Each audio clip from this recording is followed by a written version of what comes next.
I've never liked the sea. It has always seemed hostile to me, full of secrets buried in the depths.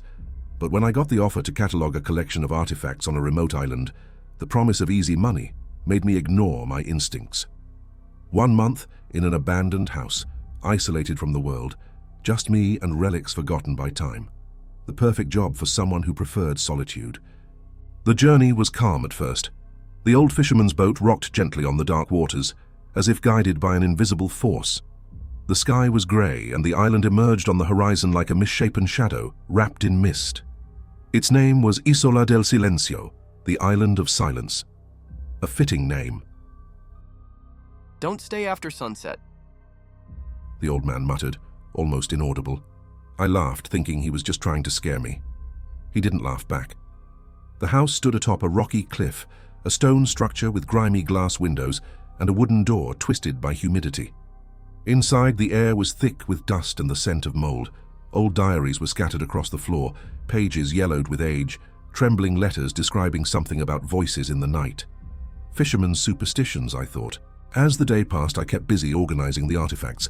Strange relics, cracked wooden masks, small statues of hooded figures, and metallic objects resembling bells without clappers. The island had a rich but poorly documented history. Then night fell. The wind howled through the cracks in the house, carrying with it a nearly imperceptible murmur. I ignored it, believing it was just the twisted trees outside. Until I heard my name. Daniel? My fingers froze over one of the diaries. The voice wasn't loud, but it was there, whispering as if it were part of the wind. Daniel? I stood abruptly, scanning the room. Nothing but the forgotten furniture and the shadows dancing on the walls. Maybe exhaustion, maybe my mind playing tricks. Then, a knock at the door. 3 dry knocks. 3 knocks at the door of an abandoned house on a deserted island. And when I looked through the keyhole, there was someone on the other side. My breath caught in my throat. There was an eye on the other side of the keyhole. It wasn't possible. The island was deserted. I had checked upon arrival, and the old fisherman assured me that no one had lived here for years. But there it was, an eye staring back at me, blinking slowly. I stepped away from the door, my heart hammering. What should I do? Ask who was there? Pretend I hadn't heard anything? My body froze between those choices. Then, the knocking came again. 3 knocks. But this time they weren't coming from the door. The sound came from inside the house. I spun around, my pulse pounding in my ears. The room was empty, except for the stretched-out shadows cast by the dim lantern light. My breathing grew shallow. No, it was impossible. I was alone. It had to be my imagination. And then I heard it. Daniel? The same whispering voice, slithering through the air like a distant hiss. But this time it wasn't coming from the door. It was coming from the walls. I turned toward the old wooden bookshelf at the back of the room. The scattered diaries still lay open on the floor. I grabbed one at random, flipping through its brittle pages. My eyes landed on an entry scrawled hastily, the ink still dense in some places. They see, they listen, but they do not speak, not until you let them in. A cold chill ran through me. I glanced at the door. The keyhole was empty now. The eye was gone. With a deep breath, I took slow, cautious steps forward. My fingers curled around the doorknob. I turned it and pulled the door open, revealing nothing but the darkened landscape outside. The cold wind rushed in, and the mist coiled around the stone ground like creeping fingers trying to slither inside. Maybe I should have stayed inside. But something pulled me forward. The silence of the island was deeper now, as if the entire world had gone still. I walked toward the cliff's edge, where the dark sea roared below. Then I saw it. A figure stood near the water, facing away from me. Tall, thin, draped in a long black cloak that seemed to blend with the night. The wind tugged at its tattered fabric, but the figure didn't move, standing unnervingly still, waiting. For me. My feet refused to move. Every instinct screamed at me to run, to turn back, to pretend I had never seen it. But before I could make a decision, the figure began to turn, and that was when I realized the most horrifying detail. It had no face.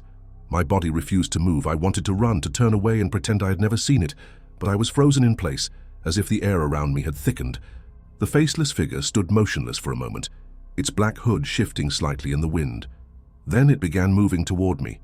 The steps were slow, deliberate, almost gliding. The distant roar of the sea seemed muted now, as if the world around us had emptied itself. My heart pounded. I needed to get away. I took one step back, then another. My foot found the uneven stones of the path, and my body finally obeyed. I turned and ran. The trees lining the narrow trail swayed violently as I passed, their twisted branches clawing at the mist. The air felt heavier, colder, each breath coming in sharp gasps. The sound of my own footsteps echoed unnaturally in my ears. Then, a whisper. Daniel? I stumbled on the wooden steps of the house's porch, nearly falling. My knee scraped against the rotting boards, but I didn't care. Scrambling up, I wrenched the door open and slammed it behind me, locking it with shaking hands. Silence. Only my ragged breathing filled the room. But I knew I wasn't alone. The house felt different now. The shadows in the corners seemed darker, stretching unnaturally along the ceiling. The old clock on the wall was stuck at 3:17. And then, a creak, not from the door, not from the floor, from the ceiling. I turned my gaze upward, and they were there, clinging to the wooden beams like grotesque spiders, their bodies unnaturally twisted, limbs too long, fingers stretched out as if reaching. Faceless, all of them, and they were watching me. Then they began to move. Terror gripped me like a vice. My mind screamed for me to run, but my body refused to move. The faceless things clung to the ceiling, their elongated limbs creaking as they twisted unnaturally, their fingers digging into the wood like sharpened hooks. Though they had no eyes, I felt their gaze piercing through me. Then they started to descend.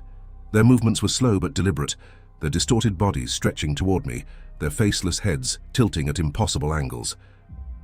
Daniel? The whisper slithered through the air surrounding me. My muscles finally obeyed. I turned and bolted down the narrow hallway, barely dodging the old furniture. Behind me, the sound of scratching and dragging hands grew louder. I reached the first door I could find, threw it open and slammed it shut behind me, locking it with trembling fingers. The room was small, damp and nearly empty. A single window overlooked the cliffs, where the dark sea churned below. Pale moonlight spilled through the grimy glass, illuminating the warped wooden floor, and something scattered across it. Pages, torn from the old diaries. With shaking hands, I picked one up. The ink looked fresh, smeared in frantic strokes. Do not look at them for too long. A chill ran through my spine.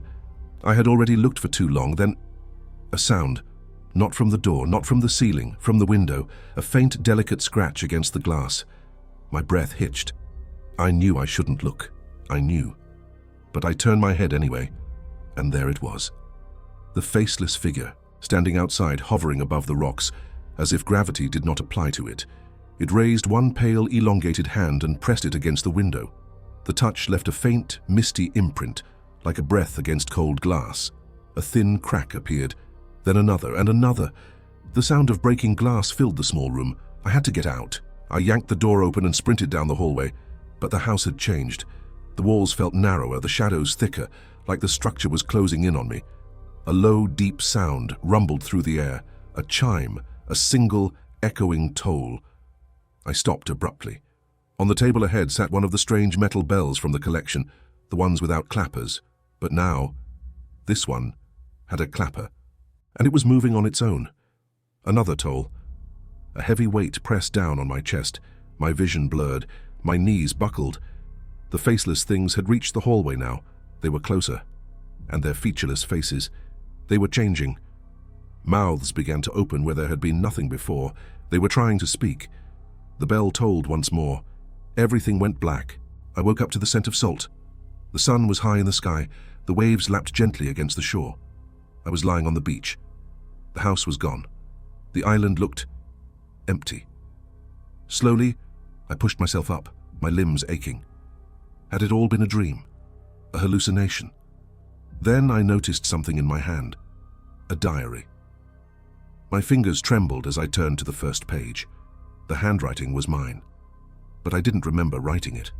They always return for new names. A chill crawled down my spine, and then... Daniel? The whisper came from behind me.